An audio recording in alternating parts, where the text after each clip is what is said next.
दोस्तों आपका स्वागत है एक और नई वीडियो में। आज हमारे साथ में है Reno duster.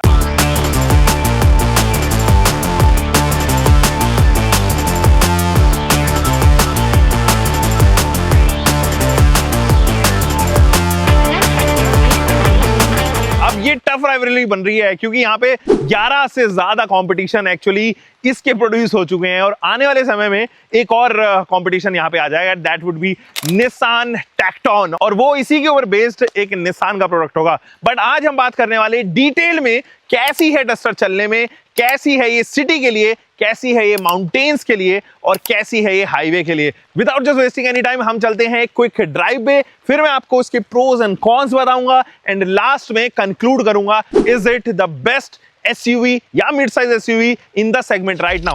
Come with me guys.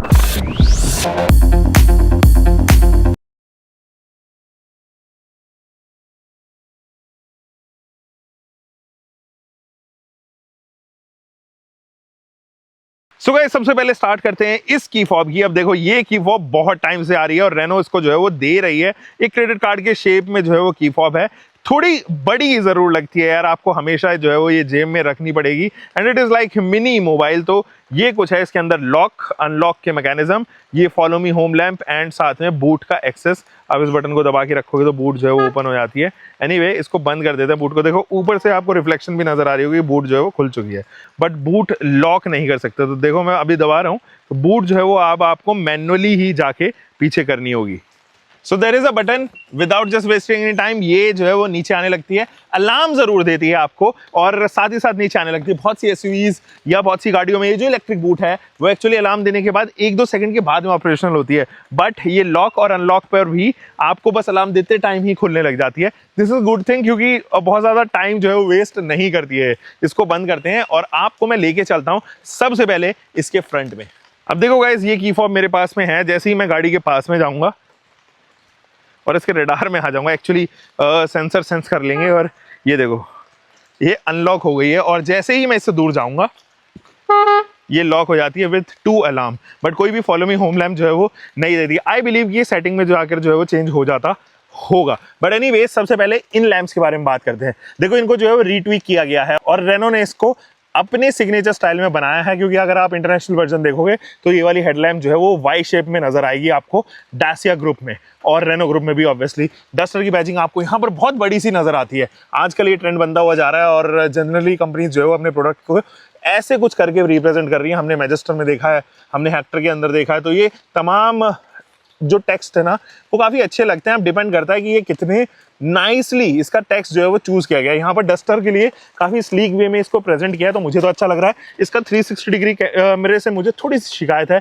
क्योंकि ग्रेन्स उसके अंदर थोड़े ज्यादा हैं। यहाँ पर हीट कन्वेक्शन के लिए ये पूरी ग्रिल और नीचे वाला पार्ट भी अगर आप देखोगे आपको एक्सेस दिया गया है। बट इस वाले पार्ट से अगर आप देखो तो वहां पर इंटरकूलर एंड यहाँ पे कंडेंसर यूनिट जो है वो आपको नजर आएगी विद 4 पार्किंग सेंसर्स। ये हेल्प करते हैं, बट कभी कभी मुझे बीच में जो है ग्लिच नजर आया, ये ऑपरेशनल नहीं होते हैं कभी कभी। मेरे लिए इन सेंसर्स के ऊपर टोटली रिलाई करना भी थोड़ा डिफिकल्ट हो रहा था क्योंकि कभी कभी जो है वो एक ग्लिच पैदा कर दे रहे थे। मुझे लगता है कि आने वाले टाइम में रेनो उसको कैलिब्रेट कर लेगा, या हो सकता है प्रोडक्शन रेडी वर्जन में ये समस्या आए भी ना। तो देखो सबसे पहले अगर डिजाइन देखोगे ना डस्टर का तो आपको काफी नजर आएगा ये वोकल एग्रेसिव डिजाइन फिलॉसफी के ऊपर जो है वो डस्टर के ऊपर काम किया है। और इसका हुड देखो आप, ये देख रहे हो आप, ये यू शेप का जो डिप दी गई है ना ये एक्स्ट्रा कैरेक्टर ऐड करता है। कैरेक्टर लाइंस हालांकि आपको साइड में नजर आएगी, लेकिन इस वाले इसमें ये हुड के ऊपर आने वाला ये जो स्कूप है ये काफी अच्छा लग रहा है। यहाँ पर विंडशील्ड बड़ी सी ऑफर की गई है और इसके पॉजिटिव पॉइंट्स मैंने आपको जो है वो ड्राइव रिव्यू में बता दिया था। वाइपर्स थोड़े प्रीमियम रखे गए हैं, चैसी का नंबर जो है वो इधर ही आपको देखने को नजर आएगा और ये पूरा एरिया ना ब्लॉक किया गया है ताकि डेब्रिस जो है वो इसके अंदर इकट्ठी हो जाए और किसी ऐसे पार्ट तक ना जाए जहां पर वो प्रॉब्लम क्रिएट कर सके। आपको यहीं पर जेट भी दिखाई दे रहे होंगे जिससे फ्लो ऊपर का जो है वो जाता है। यहाँ पे बारिश बहुत ज्यादा हो रही है तो कुछ इस तरीके का मौसम है यहाँ पे। और ये देखो कितने सुंदर लोकेशन पे हूँ मैं अभी फिलहाल देहरादून में। अगेन अगर आप नीचे आओगे तो बहुत नीचे जो है वो इसके यहाँ पे देखने को नजर आएंगे ये फॉग लैंप यूनिट और काफ़ी ठीक है ये, मतलब मुझे कोई समस्या क्रिएट होती हुई नजर नहीं आ रही क्योंकि हमने रात में भी जितनी भी गाड़ियाँ आई थी ना तभी सेंस कर लिया था कि ये फॉग लैंप यूनिट जो है वो ठीक है। इसकी पोजिशनिंग को लेके ज़रूर थोड़े मतभेद हो सकते हैं, ये हल्के से ऊपर नीचे ज़रूर किए जा सकते थे, बट ओवरऑल कोई समस्या है नहीं। यहाँ पर भी अगर आप देखोगे तो ये एयर वेंट आपको ऑफर किए गए हैं ये बड़ा सा टायर जरूर सेंटर ऑफ अट्रैक्शन रहने वाला है रेनो डस्टर के अंदर, क्योंकि ये 225 सेक्शन का टायर है, जहां पे अभी भी ओईएम 215 सेक्शन के दे रहे हैं। बहुत वाइड है और इसको आप braking as well as stability and handling में ग्रिप पैदा करते हुए देखोगे, क्योंकि मैकफर्सन स्टड्स के साथ में कैलिब्रेटेड है।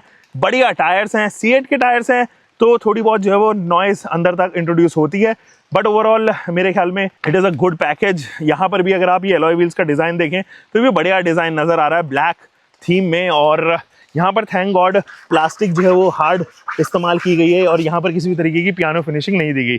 ये डस्टर की जो बैजिंग है ये आपने पहले भी यहाँ पर देख ली थी। यहाँ आप देखोगे तो ये है आपके पास में ORVM, इसके अंदर टर्न इंडिकेटर है एंड नीचे 360 डिग्री कैमरा को सपोर्ट करने वाला ये कैमरा दिया गया है। बट ये लेन चेंज में जो है वो एक्टिवेट नहीं होता। जब आप इंडिकेटर देते हो या इंडिकेटर को ऑन करते हो तो ये एक्टिवेट या डीएक्टिवेट नहीं होते हैं। कोई भी शोल्डर लाइन पे आपको क्रोम लाइन नहीं दी गई है, मैं इसके फेवर में हूँ, बट बहुत से OEMs को ये देते हैं, तो हो सकता है कि एक एड ऑन ये भी हो जाना चाहिए था। बट मुझे ऐसे ही नीट और क्लीन डी क्रोम्ड जो है वो गाड़ी ज़्यादा अच्छी लगती है। यहाँ पर भी आपके पास में डुअल टोन ट्रीटमेंट है और dual tone treatment I think 4 he colour options में अवेलेबल है।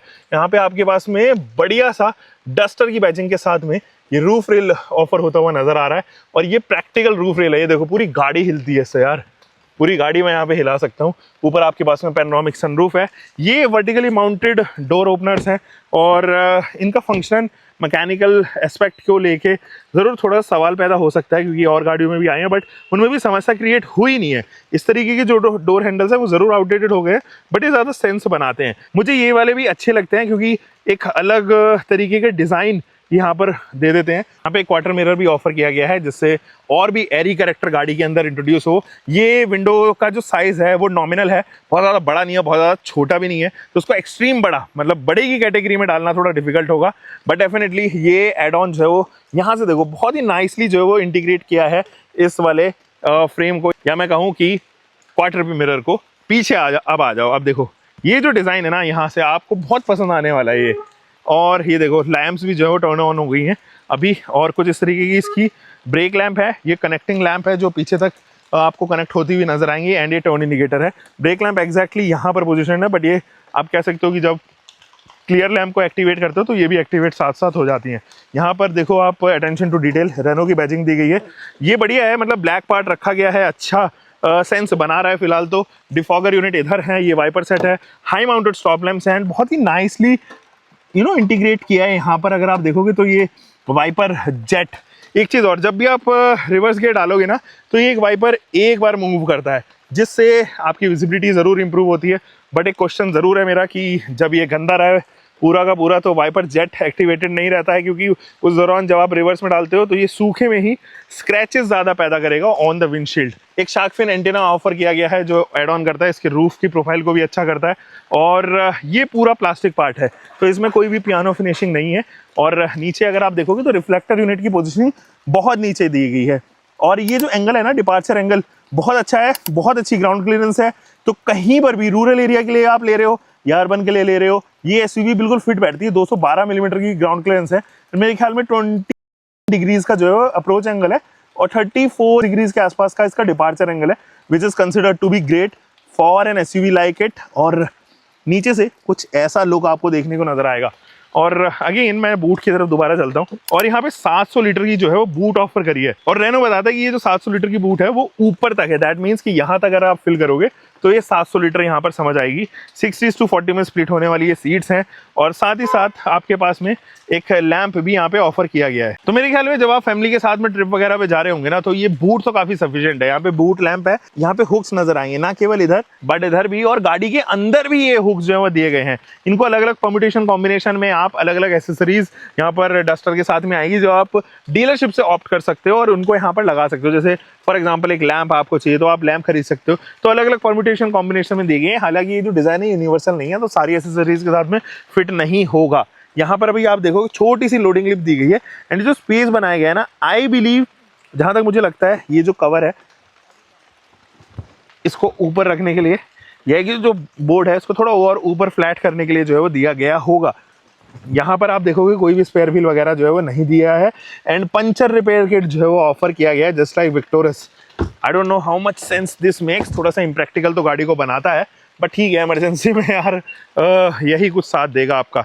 अब मैं चलता हूँ आपको अंदर लेके। यहाँ पर आप देखो, पहले तो ये पूरा पार्ट देख रहे हो ना, सॉफ्ट टच मटेरियल, ये थ्रेड्स के साथ में है, कार्बन फाइबर की फिनिशिंग है, इधर भी सॉफ्ट टच मटेरियल है एंड सारे बटन्स पुश डाउन है। That is great thing. और ये चीज़ मुझे लगता है कि हर एक OEM को लेके आना चाहिए। मेरे पास में पोलो थी, जब पोलो 2009 से ये सारी चीज़ें ऑफर कर रही है and we are sitting at 2026। अभी भी जो है वो कोई ऐसा बढ़िया सौदा जो है वो लेके नहीं आया कोई भी कंपनी। यहाँ पे आपके पास में थोड़ी सी स्पेस है जो इसको प्रैक्टिकल ज़रूर बनाती है।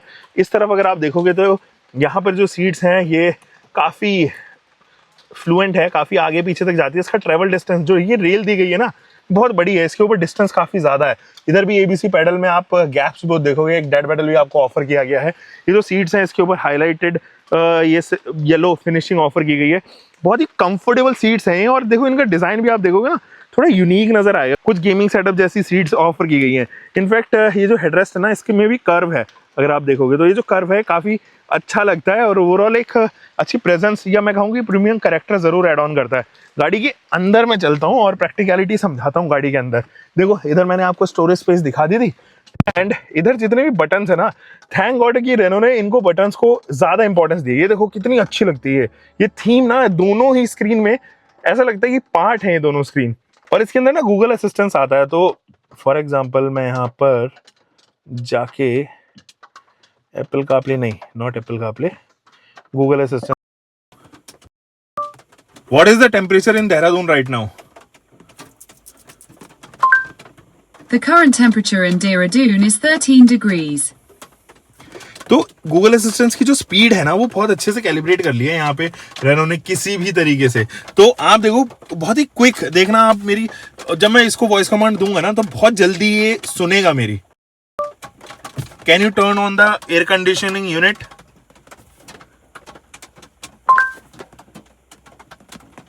Just a moment. Got it. Turning on the aircon. देख रहे हो कितनी जल्दी Sorry, इसको कमांड I दिया, can't control that at the क्योंकि moment. गाड़ी ऑन नहीं है। Try again later. गाड़ी ऑन नहीं है, बट आप समझ जाओ ये एयर कंडीशनिंग यूनिट हो या फिर आपका किसी भी तरीके की कमांड हो, ये जो है वो बहुत जल्दी सुनता है यार। अनलाइक अदर वॉइस कमांड जो आप और गाड़ियों में देखते हो, क्योंकि वो गूगल असिस्टेंट नहीं होते हैं। अब वो उनका इन हाउस वॉइस कमांड का एक सॉफ्टवेयर है जो उन्होंने इंटीग्रेट किया है विद दिस इन्फोटेनमेंट सिस्टम, जिसके वजह से लेटेंसी आती है उसके अंदर। बट यहाँ पर वो नहीं है, लेटेंसी का सवाल पैदा नहीं होता। अब ये जो स्टीयरिंग व्हील है ना, देखो फ्लैट बॉटम है, हेक्सागोनल पैटर्न है, ये सारी चीज़ें मैंने डिस्कस कर ली है। बट इसके ऊपर जो बटन्स है वो बहुत लिमिटेड है। कुछ कुछ तो फॉक्स बटन है, जैसे 1 2 3, ये 3 बटन तो फॉक्स बटन है, बट बाकी जितने भी बटन्स हैं वो रेगुलर तौर पर ही दी गए हैं। बट थोड़ा सा अपने आप को अलग प्रेजेंट करने के लिए ना रेनो हमेशा एक लीवर ना यहाँ पर देता है। अब इस लीवर का क्या फायदा है, इसमें वॉल्यूम प्लस माइनस का बटन है, म्यूट का बटन है इधर है ना, और सोर्स का बटन है। तो सोर्स जो है वो आप अलग अलग सोर्सेज यहाँ पे ले सकते हैं। यहाँ पे मोड का भी बटन दिया गया है नीचे, और इसके जस्ट पीछे यहाँ पर ना ये लीवर तो ये ट्रैक चेंज करने का है। और ये लीवर नहीं है, मैं कहूँगा कि जॉयस्टिक स्टाइल्ड है कुछ, और आप इसको घुमा सकते हो। तो इससे आप अलग अलग चैनल्स को जो है अगर रेडियो सुन रहे हो तो यहाँ से एक्सेस कर पाओगे। एनीवे, ये जो आपको 2 लीवर्स इधर दिखाई दे रहे हैं, ये एक वाइपर्स के कंट्रोल्स के लिए है एंड इधर जो है वो इल्यूमिनेशन के लिए है। दैट मीन्स कि लाइट वगैरह के लिए। ओवरऑल जो फील है ना गाड़ी की, ओवरऑल जो फिट एंड फिनिश है, जो मटेरियल क्वालिटी है, उससे मैं थोड़ा इंप्रेस हुआ हूँ। क्योंकि the way Renault has put Kiger, Triber, in fact Kwid, और मैं कहूँ कि कैप्चर जैसी गाड़ियाँ भी उससे वे बेटर है। इसी वजह से थोड़ी इमेज जो है वो पॉलिश हुई है इस बार रेनो की, और एक प्रीमियम गाड़ी आपके सामने आती है। ये देखो कार्बन फाइबर फिनिश है ये, और रियल कार्बन फाइबर तो नहीं है, लेकिन इधर सेटन फिनिश जरूर दी गई है। ये थ्रेड्स वगैरह आपको डस्टर की बैजिंग के साथ में ये तमाम चीज़ें मिलती हैं, जिससे एक प्रीमियम कैरेक्टर जरूर गाड़ी के अंदर एड ऑन होता है। फिजिकल बटन्स इधर दिए गए हैं, ये पियानो फिनिशिंग के साथ में फंक्शनल सारे के सारे बटन्स काफ़ी बढ़िया है। डुअल जोन क्लाइमेट कंट्रोल्स के साथ में आते हैं। ये जो स्क्रीन है मैं कहूँगा कि काफ़ी अच्छे रिस्पॉन्स के साथ में आती है। हालांकि जब आप इसका यूज़र इंटरफेस देखोगे तो ऐसा कोई इंटरेक्टिव नज़र नहीं आएगा जैसा आप अक्सर किया में देखते हो। फॉर दैट मैटर आप विक्टोरस में देखो तो इंटरेक्टिव है, यहाँ पर वो तो नहीं नज़र आएगा, लेकिन ये परेशान नहीं करता है क्योंकि इसका टच रिस्पॉन्स एक्चुअली में इस सेगमेंट में आने वाली बहुत सारी गाड़ियों से ज़्यादा बेहतर है। इसमें आप डायनेमिक देखो, यहाँ पर जो है वो कंपास तुम्हें मिल रहा है, कितने डिग्री पे जो है वो गाड़ी खड़ी हुई, वो तमाम चीजें आपको ऑफर होती हुई नजर आती है। 360 डिग्री, मैंने कहा था ना 360 डिग्री कैमरा से मैं बहुत ज्यादा खुश नहीं हूँ। रीजन बीइंग उसके जो ग्रेन्स है उसके अंदर, या मैं कहूँ कि कैमरा क्वालिटी वो इतनी बेहतरीन नहीं है जो हम इस सेगमेंट में ऑलरेडी देखते हैं, जैसे सेल्टॉस के अंदर और क्रेटा के अंदर फॉर दैट मैटर। तो ये देखिए एक दरवाजा जो खुला हुआ है, इसलिए यहाँ पर ब्लैक शेड आ रही है, ये वाला दरवाजा खुला हुआ है, और ये चीज़ जो है वो उन गाड़ियों के अंदर अभी नहीं है। और मेरे ख्याल में Tata is also such a brand जो अपनी छोटी गाड़ियों के साथ में भी बहुत अच्छा कैमरा इंटीग्रेट करके देता है। एसी की वेंट्स बढ़िया हैं और बढ़िया काम भी करते हैं। यहाँ पे 12 वोल्ट दिया गया है। थैंक गॉड रेनो ने यहाँ पर USB C टाइप ऑफर किया है, आगे भी और पीछे भी कुछ स्टोरेज स्पेस यहाँ पर है। एंड अनलाइक अदर OEMs यहाँ पर जो है वो मैगसेफ भी दिया है, तो अब जैसे ही अपने फोन को यहाँ पर रखोगे वो चिपक जाता है अगर वो मैगसेफ के साथ में आता है तो। And this is a good thing, आपने एक स्टेप और अहेड ले गए हो अपने टेक्नोलॉजी को और ये इंट्रोड्यूस किया है, जो कि बहुत सिंपल और इंटेलिजेंट मूव मैं यहाँ पर कहूँगा। यहाँ पर आप बटन भी देखो, जो ये बटन ना ब्लू हो जाता है जब भी एक्टिवेट हो जाता है। इधर भी छोटी स्पेस दी गई है ताकि आप अपनी चाबी वगैरह रख सको। इधर 2 कैन होल्डर है, इधर जो है वो स्टोरेज स्पेस है। एंड थैंक गॉड ये जो आर्मरेस्ट है ये एक्चुअली आगे और पीछे मूव करता है। जो इसका ग्लव बॉक्स है ना वो यहाँ पर आप देखो बहुत ही अंदर डीप डाउन है, एंड बहुत ज़्यादा प्रैक्टिकल तो मुझे नहीं साउंड कर रहा है, बट डीप डाउन ज़रूर है। आई बिलीव ये कूल्ड ग्लव बॉक्स रहा होगा, बट इसके अंदर लैम्प ज़रूर दी है, and this is a great thing to have in a car. अब और किस चीज़ के बारे में बात कर सकते हैं, जैसे कि ये एक कस्टम बटन यहाँ पर ऑफर किया है रेनो ने, और इस बटन के बदौलत ना आप एक्चुअली एडास को अपने हिसाब से कस्टमाइज़ कर सकते हो, एक्टिवेट कर सकते हो, डीएक्टिवेट कर सकते हो। ये आइडल स्टार्ट स्टॉप का बटन है, ये हेडलाइट लेवलर का बटन है, तो आप इसको कम या ज़्यादा इधर से कर सकते हो। यहाँ पर अगेन एक और बटन दिया गया है जो बूट एक्सेस करने का बटन है, और ये फॉक्स बटन कुछ जो है वो ऑफर किए हैं। नीचे इंजन भी है, इंजन में भी आपको लेके चलूंगा, लेकिन उससे पहले it's time we should move to the second row, क्योंकि वहां का स्पेस ज्यादा इंपॉर्टेंट है। दोस्तों मैं सेकंड रो में हूं अभी फिलहाल, और यहाँ पर जो ये वाली सीट है ना वो मैंने अपनी हाइट के हिसाब से एडजस्ट करी है। दैट मीन्स कि 5 फुट 10 इंच का कोई भी आदमी है अप टू 6 फीट, वो उस हिसाब से मैंने ये एडजस्ट करी है। उस लिहाज से मेरे पास में जो नी रूम है और जो लेग रूम है वो लिमिटेड है, तो नी room is good but leg room is restricted, but I have good under Thai support. तो वो लोग जो लंबे सफर के लिए गाड़ी खरीदना चाह रहे हैं, सेकंड रो में भी आपको कंफर्टेबल सीट्स जो है वो यहाँ पर ऑफर होगी। ये जो कुशन वाला पार्ट है ना, ये थोड़ा सा ध्यान आपका यहाँ पर आकर्षित करना चाहूंगा। ये वाला जो पार्ट है ना, इसमें एक्स्ट्रा कुशन दिया है रेनो ने, जिसकी वजह से यहाँ पे आपके जितने भी पेन पॉइंट्स हैं जब आप लंबा सफर करते हो वो ज्यादा हार्म नहीं होंगे। आपके पास में हेडरेस्ट है, बट इनके ऊपर विंग्ड हेडरेस्ट नहीं है। ये विंग्ड होते ना जैसे सफारी हैरियर वगैरह मिलते हैं, हमने बस आर्ट में भी देखा, तो और भी मजा आ जाता, थोड़ा एक्स्ट्रा एड ऑन हो जाता।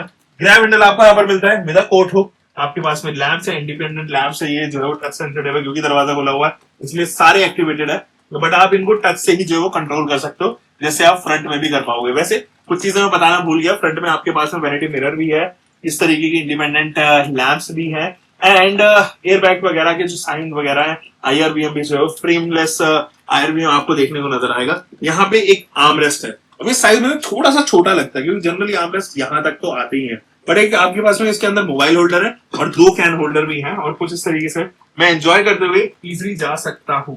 यहाँ पर आपके पास में बॉटल होल्डर है, बाकी चीजें जो है बिल्कुल वैसी हैं जैसे मैंने आपको वीडियो में दिखाया भी था पहले, इसमें ज्यादा टाइम यहाँ वेस्ट नहीं करेंगे। एक कोट हुक आपको जरूर यहाँ पर ऑफर होता हुआ नजर आता है, बट ये जो आप फ्लोर हम देख रहे हो ना, ये जरूर थोड़ा प्रॉब्लम क्रिएट कर सकता है। पीछे भी 2 USB-C टाइप अवेलेबल है, वो भी फास्ट चार्ज कर रहे हैं थैंकफुली। और ये जो जॉइंट्स है ना, मैं आपको बार बार दिखा रहा था जब मैंने बूट में भी दिखाया था, ये कुछ अलग से जॉइंट्स है जिसमें आप अलग अलग चीजें जो लगा सकते हो। यहाँ पे एसी के वेंट्स ऑफर किए गए, बट इनके ऊपर कुछ अलग से डिटेलिंग नहीं है, जैसे क्रोम वगैरह हम बाउंड्रीज वगैरह में देख लेते हैं, वो सब चीजें तो नहीं है, बट ब्लोअर की स्पीड आप यहाँ से जरूर कंट्रोल कर पाओगे। USB-C टाइप मिलता है। ये जो सीट है ना, आप लंबा सपोर्ट इन दोनों ही सीट्स की यहाँ से कंट्रोल कर सकते हो। ये इलेक्ट्रिकली एडजस्टेबल नहीं है, मैं लंबा सपोर्ट, बट बाकी सारी चीजें आप चाहे पैसेंजर साइड हो या ड्राइवर साइड हो, आपको इलेक्ट्रिक एडजस्टमेंट के साथ में मिलेगा। ये पेनोरामिक सनरूफ यहाँ तक ओपन होती है काफी मिड तक, तो इजी हो जाता है अगर आप पीछे से भी एंजॉय करना चाहते हो।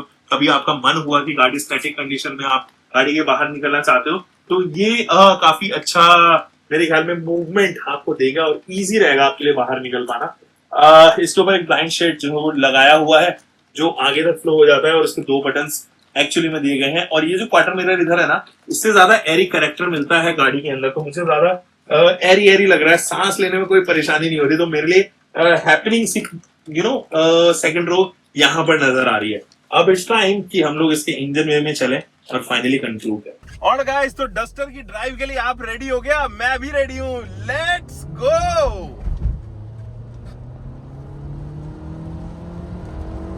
We have touched 80 kilometre per hour, 100 crossed. तो देखो, डस्टर को चलाने में ना आपको बहुत मजा आने वाला है। There is a reason behind it, क्योंकि डस्टर, रेनो ने डस्टर के अंदर जो इंजन दिया ना, एक 1.3 लीटर का इंजन है, but on the other hand ये 280 न्यूटन मीटर का टॉर्क डिलीवर करता है। जब हम पेट्रोल इंजन के बारे में बात करते हैं ना, भले ही वो पेट्रोल इंजन जो है वो टर्बोचार्ज क्यों ना हो, TGDI क्यों ना हो, लेकिन उसकी जो टॉर्क डिलीवरी होती है ना, वो आप 280-300 न्यूटन मीटर तक नहीं देखते, स्पेशली इन पेट्रोल। हमने किन किन इंजन में देखा है? हमने महिंद्रा के इंजन में देखा है, and now we are having this engine, 1.3 engine, जो ना केवल रेनो ले रहा है, बट मर्सिडीज ए क्लास में भी ऑफर करती थी, किक्स के अंदर भी आती थी, बट इसके अंदर जो है वो काफी सारे चेंजेस आए हैं। अब इस इंजन की मैं खासियत आपको बता देता हूं, और फिर आपको कुछ जो है वो इसके नुकसान भी बताऊंगा लेते टाइम। तो जब आप इस इंजन को लोगे, आप हमेशा खुश रहोगे। मतलब आप अगर एंथुसियास्टिक कैरेक्टर है आपके अंदर, अगर आप एक ऐसे स्टेज पे हो अपनी जिंदगी में जहां पर गाड़ी से आप ज्यादा डिमांड करते हो, तो मेरे ख्याल में ये इंजन आपको कभी नाराज नहीं करेगा। क्योंकि भले ही इसका इनिशियल टॉर्क जो है बहुत ज्यादा अच्छा ना हो, बट जो इसकी मिड रेंज है और टॉप रेंज है, वो भाई कमाल की है। अब क्या है मिड रेंज, टॉप रेंज और इनिशियल पे, मैं जरा इसको थोड़ा सा क्लासिफाई कर देता हूँ। जब आप शुरू में क्लच छोड़ते हो ना धीरे धीरे, तो वो जो इनिशियल आरपीएम होते हैं, जो आप पहले दूसरे गियर में रखते हो, वो इसका थोड़ा डल पार्ट पर है। तो आप जब सिटी में चलाओगे, और यही आपको मदद करता है सिटी में। तो सिटी में जब आप चलाते हो, तो पहले दूसरे गियर पे शिफ्ट करना बहुत जरूरी हो जाता है, स्पेशली तब जब आप हैवी ट्रैफिक में हो और क्लस्ट्रोफोबिक जगह में हो, मार्केट में हो, कुछ ऐसी जगह में हो, तो वहां पर जो है वो ये इनिशियल टॉर्क जो है वो बहुत इंपॉर्टेंट रोल प्ले करता है। बट यहाँ पर इसका टर्बो ना उस रेंज में एक्टिवेट नहीं होता, जिसकी वजह से आपको थोड़ा इरिटेशन जरूर होता है। बट जैसे ही आप दूसरे गियर में आते हो, या फिर आरपीएम जो है वो इंक्रीज कर, ताकि टर्बो एक्टिवेट हो जाए, तब आपको रियलाइज होगा कि भाई इस इंजन जैसा फिर इंजन कोई है ही नहीं इस सेगमेंट में। तो इसलिए वो लोग जो कंसिडर कर रहे हैं इसको फॉर सिटी ड्राइव या फॉर स्मूदर ड्राइव, कि आप धीरे धीरे चलते रहो, जैसे ब्रेजा है, नेचुरली एस्पिरेटेड इंजन है, आप उसको सेकंड गियर में भी अगर उठाओगे तो धीरे धीरे करके वो उठ जाती है, कोई दिक्कत समस्या परेशानी होती नहीं है, क्योंकि वो नेचुरली एस्पिरेटेड इंजन है, उसके अंदर कोई फोर्स्ड डिवाइस नहीं लगा हुआ जो इंजन के अंदर बूस्ट प्रोड्यूस कर रहा हो। तो यहाँ पर ऑन द अदर हैंड ऐसा है, टर्बो है, तो टर्बो जो है वो इनिशियल आरपीएम पे एक्टिवेट नहीं होता है इसका। बट जैसे ही वो अपनी रेंज में आता है ना टर्बो, ये ऐसी फास्ट होती है कि आपको लगता है कि भाई मैं इस सेगमेंट की गाड़ी नहीं चला रहा हूँ। कुछ ना कुछ ऐसा है जो 30-40 सेगमेंट के ऊपर की गाड़ियां जो है वो आपको एंथुसियाज्म प्रोड्यूस करके देती हैं, उस तरीके का जो है वो प्लेजर ही देती है गाड़ी। तो चलिए अब इस इंजन के बारे में और खुल के बात करते हैं, कैसे एनवीएचएस हैं। देखो, एनवीएचएस जो है वो काफी बैलेंस्ड है, और काफी टाइम के बाद में मुझे ऐसा लग रहा है कि रेनो की तरफ से जब ऐसा प्रोडक्ट आया है, तो ये कुछ इमेज क्लियर करता हुआ नजर आ रहा है। क्योंकि रेनो की जो इमेज है ना अभी फिलहाल जो बनी हुई है, बिकॉज ऑफ इट्स करंट और एग्जिस्टिंग पोर्टफोलियो, वो बहुत अच्छी नहीं रही, क्योंकि जो प्रोडक्ट्स थे वो परफॉर्मेंस ओरिएंटेड नहीं थे, वो ज्यादा प्रैक्टिकल थे, वो सिटी प्रोडक्ट्स थे, वो सिटी में चलने वाले लोगों के लिए ज्यादा प्रोडक्ट्स थे। बट जब हमने डस्टर को पहले शुरुआत में देखा था ना, तो मुझे लग रहा था यार ये क्वालिटी शिफ्ट कैसे आया अचानक से, इतनी बेहतरीन क्वालिटी, अंदर के इंटीरियर्स आपको हर एक जगह से जो है वो top notch premium character offer करेंगे, जो इस सेगमेंट में आते हैं जनरली, किया हो गई या फॉर दैट मैटर hyundai, तो ये एट पार साहब नजर आता है। और इसके साथ में ये जो पावर ट्रेन ऑफर किया है ना डस्टर ने, भाई कमाल है, and specially the pricing. Now the NVHs are very balanced, अंदर तक जो है वो आवाज नहीं आती है गाड़ी की या फॉर दैट मैटर इंजन की। आपको ऐसा नहीं लगता है किसी भी एंगल से कि आप एक अनरिफाइंड हार्शनेस ज्यादा वाला जो है वो इंजन चला रहे हो। तो बैलेंस्ड है एकदम, इसके सारे सिलेंडर्स, कहीं पर भी आप किसी भी बॉडी पार्ट को उठा के देख लो, कहीं पर भी अननेसेसरी के वाइब्रेशन नहीं है गाड़ी के अंदर। ना तो गियर लीवर पे, क्योंकि मैं मैनुअल चला रहा हूं, तो ना ही गियर लीवर पे किसी तरीके की वाइब्रेशन महसूस होती है, ना यहाँ पर आप देखोगे आर्मरेस्ट वगैरह में, इस डैशबोर्ड पार्ट पर या कहीं पर भी वाइब्रेशन है ही नहीं। हार्शनेस के मामले में जरूर अच्छा काम किया है रेनो ने, and hats off to the job done by Renault engineers, क्योंकि यहाँ पे इंडियन इंजीनियर्स जो रेनो ने हायर किए अपने चेन्नई प्लांट के लिए, उन्होंने भी काम किया है इसको एक बेहतर प्रोडक्ट बनाने के लिए, एक ऐसा प्रोडक्ट बनाने के लिए जो इंडिया फ्रेंडली हो। तो आप इसको कहीं से भी जो है वो ग्लोबल स्टैंडर्ड पे आने वाला जो प्रोडक्ट है उससे कंपेयर कर सकते हो किसी भी क्षमता में।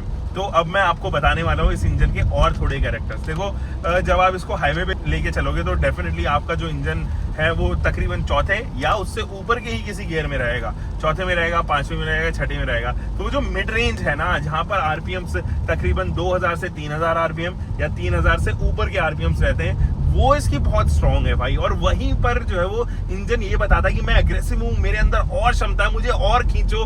और जब आप इसकी टेस्ट ड्राइव लोगे तो आपको ये भी रियलाइज होगा। तो जब भी आप इसकी टेस्ट ड्राइव ले रहे हो ना, मेरी तरफ से एक चीज आप नोट कर लो और लिख लो उसको, जब भी जाओ तो नोटपैड को उठा के देख लेना कि मैंने कहा था कि आप इसकी टेस्ट ड्राइव हाईवेज पर जरूर लेना, बिकॉज ये आपको और भी ज्यादा खुशी से देगा। लेकिन ऑब्वियसली जब आपको खुशी मिलेगी तो इंजन ज्यादा रेव कर रहा होगा, हैप्पी जोन में होगा अपने, तो ये माइलेज भी ड्रॉप करता हुआ नजर आएगा। तो वहां पर आप देखो कि हाईवेज पे ये तकरीबन इजीली मुझे लगता है कि 15-16 या प्लस के आसपास का जो है माइलेज ऑफर होता हुआ नजर आएगा आपको। इजीली आप इससे निकाल पाओगे, बट ये सिटी में आपको उस तरीके का माइलेज नहीं ऑफर कर पाएगा जो आप एक्सपेक्ट कर रहे होंगे। तो इन सिटी में ये तकरीबन 10-11 के आसपास आप इजीली इससे निकाल पाओगे। उससे ऊपर जाना थोड़ा सा डिफिकल्ट होगा। आप बहुत ही लाइट पेडल अगर चलाओगे तो जो है वो ये इंजन निकाल के देगा इस तरीके का माइलेज। मुझे इसका मैनुअल बहुत पसंद आ रहा है। और एक चीज मैं आपको बता दूं, जब आप इसके मैनुअल चलाओगे ना तो इसमें अननेसेसरी के प्ले नहीं है, छोटे जो है वो गियर रखे गए हैं प्ले, इसीलिए जो है वो आपको बहुत ही बैलेंस्ड सा नजर आएगा। अच्छा, जरा इसके गियर के बारे में बात कर लेते हैं। मैं क्योंकि मैनुअल चला रहा हूँ तो ये 6 स्पीड गियर बॉक्स है और इसका रिवर्स जो है वो थोड़ा ऊपर लीवर उठा के तब लगता है, जैसे हमने अक्सर फॉक्सवैगन ग्रुप में या ह्यूंडई ग्रुप में जो है वो देखा है। तो इसका डेडिकेटेड लीवर जो है वो थोड़ा आपको टॉपल अप करना पड़ेगा टू गेट द रिवर्स।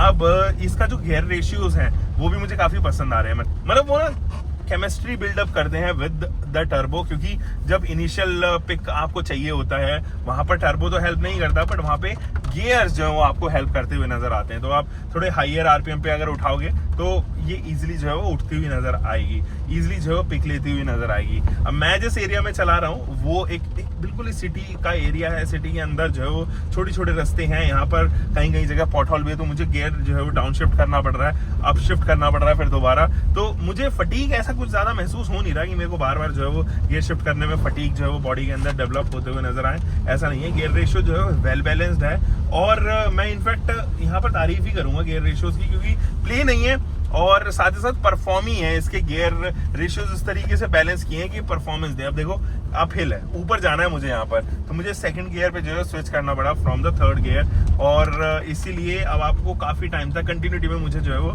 ये सेकंड गियर ही एक्टिव रखना पड़ेगा। अब ये प्लेन एरिया आ गया है, अब मैं यहाँ पर जो है वो अप शिफ्ट कर सकता हूँ। दैट मीन्स कि मैं थर्ड पे डालूंगा, फिर मैं जो है वो फोर्थ पे डालूंगा इजिली एंड आगे बढ़ता हुआ चले जाऊंगा। अब मैं जरा स्टेयरिंग के बारे में बात कर लेता हूँ। मैं सिटी में इसका स्टेयरिंग व्हील काफी सॉफ्ट है, लाइटर एंड पे है, और आपको किसी भी तरीके में मैनूवर में इसका स्टेयरिंग व्हील जो है वो सपोर्ट ही आपको करेगा, क्योंकि आप चाहो तो एक उंगली से भी इसको घुमा सकते हो। एंड वेल बैलेंस किया है यहाँ पर रेनो के इंजीनियर्स ने इस स्टेयरिंग को। तो स्टेयरिंग का फीडबैक भी मुझे एप्ट लगा, उसमें भी फालतू का प्ले नहीं है कि आप जो है वो देखो स्टेयरिंग एक पर्टिकुलर पोजीशन पे आके जो है वो अननेसेसरी का प्ले देने लग जाता है। हमने अक्सर ये जो है वो कुछ गाड़ियों में देखा, जैसे ग्रैंड विटारा में आप देखो यहाँ पर अगर मिडल में रहेगा ना तो हल्का सा प्ले रहेगा उसके अंदर, तो उस जोन में आप कुछ नहीं देखोगे, बिल्कुल फ्री रहता है वहां पर स्टेयरिंग। यहाँ पर नहीं है वो वाला प्ले, हल्का सा तो जरूर रहेगा, लेकिन लेफ्ट और राइट जैसे आप घुमाओगे ना तो गाड़ी फीडबैक देती है, गाड़ी के टायर मुड़ने स्टार्ट हो जाते हैं, और एक पर्टिकुलर रास्ते पे जहां पर आपको जाना है ना उसी तरफ जो है वो अपना मुंह मोड़ लेते हैं, तो गाड़ी कुछ इस तरीके से बिहेव करती है। स्टेयरिंग का फीडबैक इज इंपॉर्टेंट, और ये आपको तब रियलाइज होता है जब आप किसी पैनिक सिचुएशन में अपनी गाड़ी को निकाल रहे होते हो। वो जो एक्स्ट्रा प्ले होता है ना, आप उससे कंफ्यूजन ही पैदा होते हुए देखते हो अपने ड्राइविंग स्टाइल में, क्योंकि जब उस तरीके के स्टीयरिंग व्हील्स होते हैं जहाँ पे प्ले बहुत ज्यादा है ना, तो वो पैनिक सिचुएशन में कामयाब नहीं है, वो सिटी में कामयाब नहीं है। आपको ज्यादा घुमाना पड़ता है, स्टीयर ज्यादा करना पड़ता है। यहाँ पे ओवर स्टीयरिंग की समस्या नहीं होने वाली है किसी भी एंगल से, मुझे तो समझ में नहीं आ रहा, क्योंकि राइटली वेटेड जो है वो यहाँ पर ये वाला स्टीयरिंग व्हील नजर आ रहा है। ये हेक्सागोनल पैटर्न में जरूर है, आपको थोड़ा टाइम जरूर लग सकता है, 1-2 दिन जरूर लग सकते हैं अगर आप कन्वेंशनल सर्कुलर स्टीयरिंग व्हील से इस वाले स्टीयरिंग व्हील पे आ रहे हो। बट ये कुछ ऐसी चीज नहीं है जो आपको इरिटेट करे भाई, मेरे को तो सही लग रहा है इसका स्टीयरिंग फीडबैक। नीचे से फ्लैट बॉटम भी है, तो मेरे पैर जो है वो जरा भी अटक नहीं रहे, जबकि मैंने हाईएस्ट पोजीशन पे अपनी सीट जो है वो यहाँ पर रखी हुई ताकि मुझे आगे की विजिबिलिटी दिखती रहे। आप जरा सस्पेंशन के बारे में बात कर लेते हैं। देखो इसके जो सस्पेंशन है ना मुझे ठीक लगे, थोड़ा स्टिफर एंड पर जरूर है बिकॉज ऑफ इट्स परफॉर्मेंस। वो जो कैरेक्टर इस गाड़ी के पास में है वो आपको इस तरीके के सस्पेंशन देने ही पड़ेंगे, वरना हाईवे पे भी ये जो है वो बॉडी रोल की समस्या, वो वेवी कैरेक्टर जो है वो इसकी चैसी में इनबिल्ट हो जाएगा और फिर वो आपको परेशान करेगा, आपके कंफर्ट को किल करेगा, आपके दोस्तों के कंफर्ट को किल करेगा अगर आप किसी पार्टी वार्टी में जा रहे हो, यानी कि को ड्राइवर को परेशान करेगा यहाँ पे। तो ये चीज को अवॉइड ही किया जाए तो ज्यादा बेहतर है, इसीलिए सस्पेंशन जो है वो थोड़े स्टिफर एंड पर है।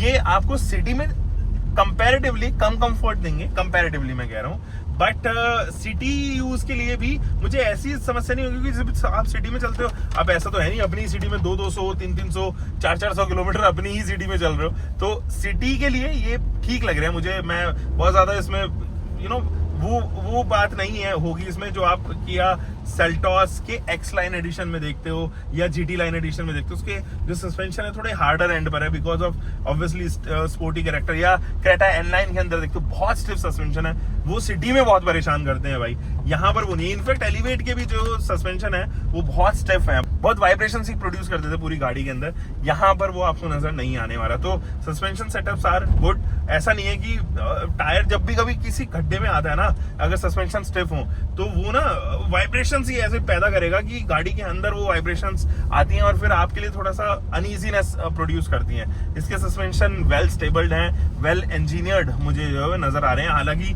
वही जो इकोनॉमिक सस्पेंशन होते हैं इस कैटेगरी में, जिनको मेफर्शन स्ट्रट और टॉर्शन बीम कहते हैं, वही इस्तेमाल किए गए हैं, बट ठीक है suspension are also good. Manual के साथ में एक समस्या है भाई, अगर आप मैनुअल ऑप्ट कर रहे हो डस्टर के अंदर तो एक चीज आप ध्यान रखना, ब्रेकिंग की जो परफॉर्मेंस है वो आपको ऑटोमेटिक की कंपैरिजन थोड़ी कम नजर आएगी। अब वो कैसी है रियल लाइफ में मैं ज्यादा नहीं कह सकता हूँ क्योंकि मैं केवल मैनुअल चला रहा हूँ। मैनुअल में फ्रंट में ही डिस्क ब्रेक आपको मिलते हैं, रियर में डिस्क ब्रेक्स नहीं मिलते हैं। This is the reason why I am telling you. और जब मैनुअल में फ्रंट के डिस्क ब्रेक्स हैं वो तो मुझे ठीक लग रहे हैं, मतलब उससे शिकायत नहीं है, बट हाँ परफॉर्मेंस में डेफिनेटली अंतर जरूर होगा। अब वो परफॉर्मेंस में अंतर क्या आप फील कर पाओगे कि नहीं, ये मैं ऑटोमेटिक चलाने के बाद ही बता पाऊंगा। और इनफैक्ट जो ब्रेक पेडल का विड्थ है ना वो भी एप्ट है, मतलब ऐसा नहीं कि आपका पैर वगैरह स्लिप होके brake pedal as well as accelerator pedal के बीच में आ जाए, वो समस्या भी यहाँ पर नहीं होने वाली है। अच्छा इसमें ना मैनुअल में एक फीचर है which I want to actually appreciate, thanks Renault for giving us this feature. अगर इंजन स्टॉल हो रहा है, फॉर एग्जांपल ये देखो मेरे से इंजन स्टॉल है,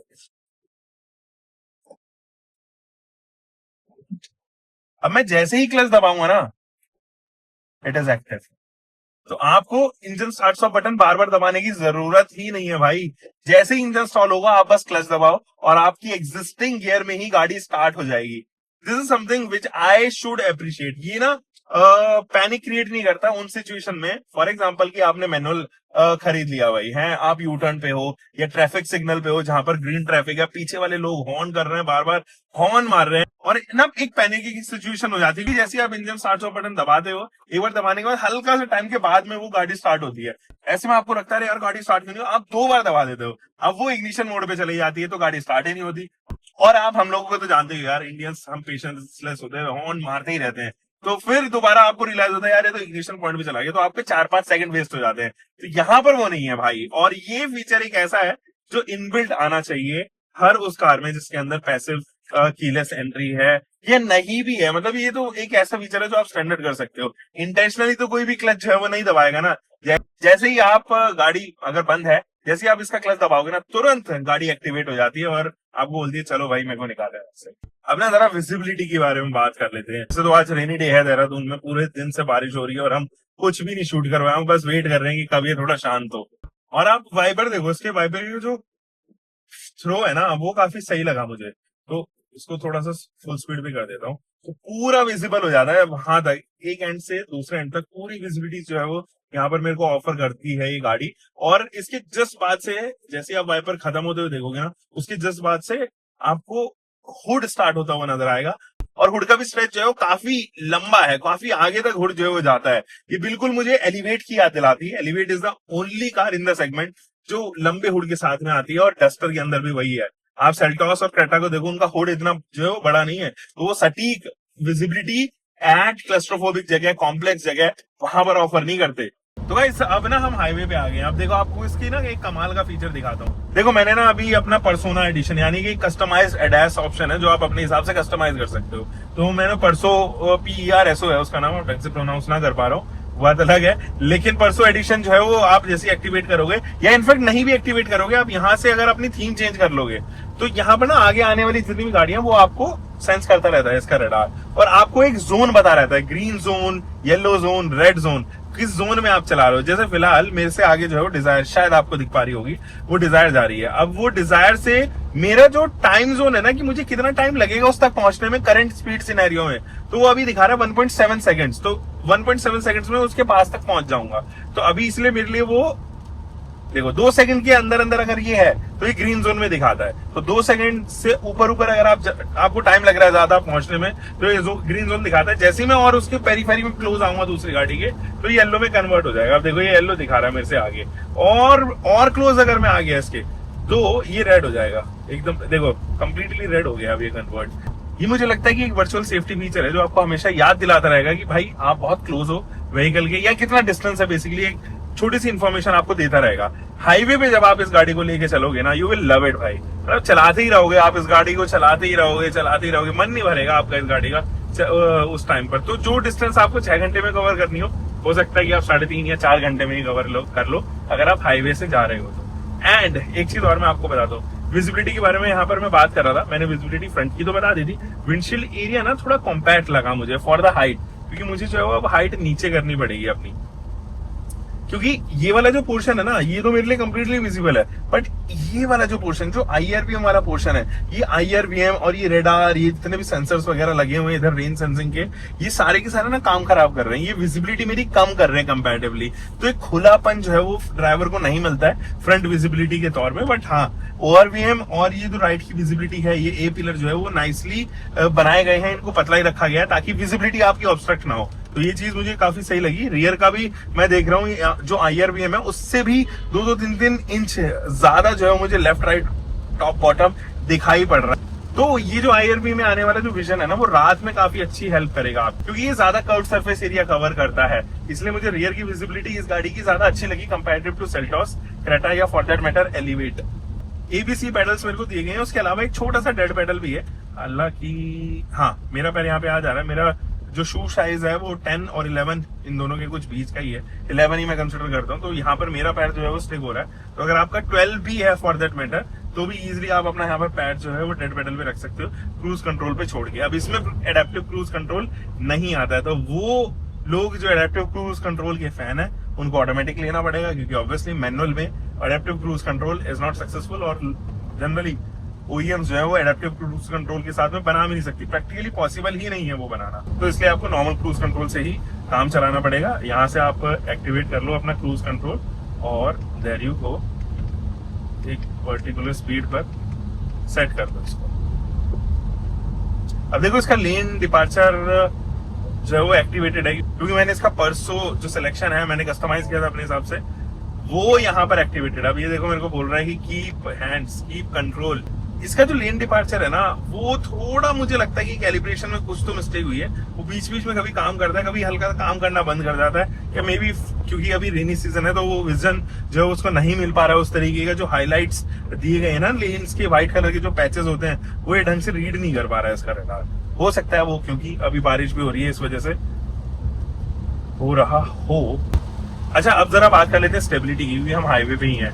तो ये स्टेबल है गाड़ी, कोई प्रॉब्लम नहीं है। आप अगर इसको आप थोड़ा एग्रेसिवली अगर पुल भी करोगे ना तो भी कोई समस्या आएगी नहीं इस गाड़ी के साथ में। ये मजा तो आपको मिलने वाला है। तो स्टेबल है, बरकरार और कॉन्फिडेंट महसूस करते हैं इवन ऑन हायर स्पीड्स। तो अगर आप ट्रिपल डिजिट कर रहे हो ना हाईवेज पे तो ये आपको काफी सपोर्ट करती हुई चलेगी। राउंड द कॉर्नर्स भी स्टेबल है, एंड इसकी तो ओवरऑल हैंडलिंग है ना वो भी काफी कमाल की लग रही है मुझे। तो चेसी और प्लेटफॉर्म का जो कॉम्बिनेशन है वो काफी कमाल का है, जिसकी वजह से अननेसेसरी के बॉडी रोल्स एविडेंट नहीं है। बॉडी रोल हर एसयूवी में रहते हैं, बट यहाँ पर इतने नहीं है कि आप उससे परेशानी हो जाओ। वेल बैलेंस्ड है इसके बॉडी रोल्स। देखो हल्का हल्का सा मैं इधर उधर मूव हो रहा हूँ तो मुझे ये तो फील हो रहा है कि बॉडी रोल एकदम जीरो नहीं है, और वो हो भी नहीं सकते बिकॉज इनकी हाइट एसयूवीज की बहुत ऊंची होती है। तो आप कहाँ तक उसका सेंटर ऑफ ग्रेविटी मेंटेन करते रहोगे यार, भले ही आप कितना ही बेहतरीन मोनोकॉक चैसी बना लो, but body roll is something जो आती है एज कॉम्प्लीमेंट्री। जिसके बटन्स वगैरह ना सब यहीं पर मेरे आसपास ही हैं, सारे के सारे बटन्स। थैंक गॉड उन्होंने फिजिकल बटन्स यहाँ पर दिए हैं for automatic climate control, for climate control, और जिसकी वजह से ये थोड़ा इजी हो जाता है। जब आप हाईवे में चलते हो तो आपके पास में आपका कॉन्फिडेंस कभी भी लूज नहीं होता, क्योंकि आपका विजन लूज नहीं हो रहा है, आप हमेशा रेडी रहते हो। और थोड़ी देर बाद ना क्या होता है कि अक्सर मैंने देखा है कि एक पैटर्न आ जाता है हमारे हाथों में, हमें पता रहता है हमारी गाड़ी में कौन सा बटन कहाँ पर है, तो बिना देखे भी आप इजीली बटन को दबा सकते हो उस टाइम पर। अगर आपने ऑटो वाइपर्स एक्टिवेट किए हुए ना तो वो स्क्रीन पर एविडेंट होता है, उसका सिंबल आया रहता है। तो जनरली मैंने किसी भी कार कंपनी में नहीं देखा, और कोई भी जो है उसको हाईलाइट नहीं करना चाहता, यहीं पर जो है वो उसको इंटीग्रेट करके रखता है कि भाई आपने यहाँ से सेंस कर लो। पर ये शायद इसलिए क्योंकि इसका जो लिवर है ना वो थोड़ा कंफ्यूजिंग है, इसकी वजह से ऑटो वाइपर का जो एक्टिवेशन का सिंबल है वो स्क्रीन पे इनेबल्ड है। इस गाड़ी के अंदर विंड नॉइस, टायर नॉइस की तो ज्यादा पता नहीं चल रही, बट क्योंकि अभी बारिश हो रही है तो बारिश की आवाज तो झंझनाती हुई अंदर तक आ रही है। टायर नॉइस तो गाड़ी के अंदर नहीं है, रोड नॉइस भी ऐसा कुछ ज्यादा एविडेंट नहीं है, बट हाँ जब आप ट्रिपल डिजिट्स करने लगते हो तो आपको विंड नॉइस जरूर अंदर तक नजर आती है। और विंड नॉइस से ज्यादा एक्चुअली आपको इंजन की रोर सुनाई देती है। हॉर्न की जो पिच है ना वो भी ठीक है, तो कुछ ऐसी है हॉर्न की पिच, आप सुन लो। थोड़ा मैं स्पीड कम कर दूं। देखो एसी यूनिट तो ठीक काम कर रही है अभी फिलहाल, लेकिन इसका डिफॉगर बहुत फास्ट काम करता है। तो आप डिफॉगर ऑन कर दो और तुरंत विंडशील्ड जो है एकदम क्लीन होती हुई नजर आती है।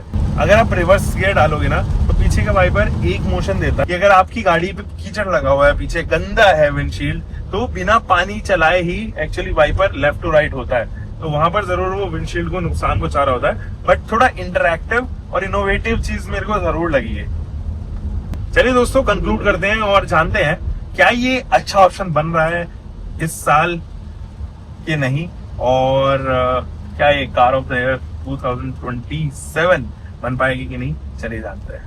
देखो दोस्तों कंक्लूजन का टाइम आ चुका है। क्या आपको अपना पैसा इस गाड़ी के ऊपर इन्वेस्ट करना चाहिए कि नहीं, आज मैं इस वीडियो में बताने वाला हूँ फाइनली। देखो ये जो रेनो डस्टर है ना, इसने कम बैक किया है। इसने उस लीग में एंट्री करी है जिस लीग को इसने एक्चुअली स्टार्ट किया था 2012 में, और उसी के बाद में क्रेटा, उसके साथ साथ और आने वाली एस्क्रॉस जैसी गाड़ियां जो है पैदा हुई थी 2016 में, और तकरीबन 10 साल के बाद में ये जो सेगमेंट है ना पूरा बहुत स्ट्रॉन्ग रिजिड होल्ड रखता है, और लोग इस सेगमेंट में सबसे ज्यादा गाड़ियां जो ऑप्ट करते हैं। रेनो एक वर्थ बाइंग प्रोडक्ट है, बट क्या ये एक्चुअली आपके लिए बना है कि नहीं। देखो अगर आपकी रोजाना सिटी ड्राइव है ना, अगर आप रोजाना गाड़ी को मैनुअली चलाना चाहते हो, आप क्लच पे रहना चाहते हो, मेरे ख्याल में आपको इसका ऑटोमेटिक ट्राई करना चाहिए। आप थोड़ा सा पैसा जरूर इन्वेस्ट कर सकते हो ऑटोमेटिक ट्रांसमिशन में, बट जो रिटर्न्स हैं वो एक्चुअली बहुत हेल्पफुल रहेंगे और आप जिंदगी भर हैप्पी रहोगे। मुझे हमेशा बोलते रहोगे भाई विवेक तुमने बहुत अच्छी सजेशन दी। बट अगर आप मैनुअल लेना चाहते हो तो ठीक है, मतलब रोजाना ऑफिस जाना आना अगर 40-50 किलोमीटर आपका हो रहा है तो थोड़ा सा स्ट्रगलिंग जरूर हो सकता है। बट अगर आप हाईवे पे ज्यादा रहते हो ना भाई, ये गाड़ी से बेटर मुझे अभी सेगमेंट में नजर नहीं आ रही है। जब इसका हाइब्रिड आ जाएगा, जिसके चांसेस थोड़े कम लग रहे हैं इस साल, तो अगले साल तक ही कुछ हाथ लग पाएगा। लोगों ने लिमिटेड बुकिंग थी, जो कि उनकी लिमिटेड नंबर थे और उनकी बुकिंग जो वो ऑलरेडी हो चुकी है। तो इसीलिए अगर आप हाईवे पे रहना चाहते हो ना भाई, ये सॉलिड इंजन है, grab this, you will be enjoying it's drive, क्योंकि इस सेगमेंट में वैसे भी माइलेज देने वाली बहुत ही लिमिटेड गाड़ियां हैं, जिनमें विक्टोरस हाइब्रिड है, जिनमें से विक्टोरस, ग्रैंड विटारा एंड हाइराइडर भी है जो टॉप कंटेंडर है फॉर द फ्यूल एफिशिएंसी। उसके अलावा जितने भी 7-8 ऑप्शन है वो आपको वैसे भी फ्यूल एफिशिएंसी नहीं देने वाली, and so is the star. ये भी आपको कुछ ऐसा बहुत भयंकर, बहुत इंडस्ट्री रिवॉल्विंग माइलेज नहीं देगी। डिसेंट माइलेज है, वही 10 से 11 का करीब सिटी में, और वही 16-17 के करीब की हाईवे पे जंप होती हुई नजर आएगी। तो दोस्तों ये गाड़ी बनी है आपके लिए। आप अगर स्टूडेंट हो, आप अगर अपनी यंगर एज में हो, मेरे ख्याल में इससे बेटर डील नहीं है। Grab it straight away, 280 newton metre का टॉर्क आपको कोई गाड़ी नहीं देगी। बट अगर आप अपने ओल्डर एज में हो, अगर आप 50 क्रॉस कर चुके हो और आपको एक सोफिस्टिकेटेड प्यारी सी गाड़ी चाहिए, तो आप घर लेके आ सकते हो अगर आपकी ड्राइविंग कम है। बट अगर आपकी ड्राइविंग ज्यादा है, there are many options available here जिन पे आप जा सकते हो। और अगर फिर भी नहीं मन है तो आप इसका ऑटोमेटिक ट्राई कीजिए guys, you will love it, you will not regret it any which ways, क्योंकि अगर आपके लिए वो 1-1.25 लाख रुपए, 1.5 लाख रुपए ज्यादा मायने रखता है, फिर मुझे लगता है कि चॉइसेस अलग हो सकती हैं आपके लिए। आप नेचुरली एस्पिरेटेड इंजन की तरफ ज्यादा शिफ्ट हो सकते हो, जिनमें एलिवेट, टाटा सेल्टॉस जैसी गाड़ियां, विक्टोरियस जैसी गाड़ियां हैं। बट अगर आपको टर्बो की फील चाहिए तो आप लो एंड टॉप से थोड़ा सिटी के अंदर स्ट्रगल करने वाले दोस्तों। मेरे हिसाब से it is a perfect package, it is a reliable product now, it is a premium product now, it is feature rich, it is one of the most updated product in the segment right now.